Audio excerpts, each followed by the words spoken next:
ভাই যে দোকানটা আপনি দেখছিলেন না, ওই যে দেখছেন, ওই যে ফাস্ট ফুডের দোকানটা, ওই যে নীল কালার ওইটা। হ্যাঁ নীল কালার, ওইটাই দেখছি আপনার লেগে। আর ভাই পুরো বেচা কেন মনে করেন ভালো আছে, আপনি মনে করেন চলে ফেরা খাইতে পারবেন ভরপুর।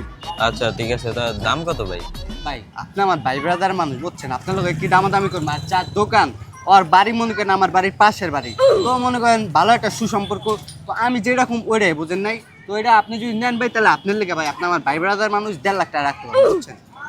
ভাই একটু কম হয় না? আরে ভাই আপনি ভাই পরিচিত দেখে 1.5 লাখ, নাহলে ভাই এটা 1,80,000 টাকা বেচতাম। আচ্ছা ভাই, তাহলে আপনি এরা আর মালিক মুলিক লয়ে আন, আমি তাহলে টাকা পয়সা নিয়ে আইতেছি। ঠিক আছে ভাই, টাকা টুকা লয়ে আহেন। ভাই আপনি না দোকান এটা বেচতে দিয়েছিলেন? হ্যাঁ ভাই, কাস্টমার পাইছেন? হ্যাঁ ভাই কাস্টমার তো পাইছি, কিন্তু ভাই একটা সত্য আছে, সত্যটা মানলে আমি আপনার দোকানটা বেচে দিই। কি সত্য ভাই? এখন ভাই আপনারা মনে করেন 1 লাখ টাকা দিন, আর বাদ বাকি যে কটা লাভ করতে পারি ওটা আমি করবো, ঠিক আছে? ওইটা আপনি দেওয়ার বিষয় না। আপনি যদি এই সত্য মানেন তাহলে আমি আপনার দোকান বেচে দিই।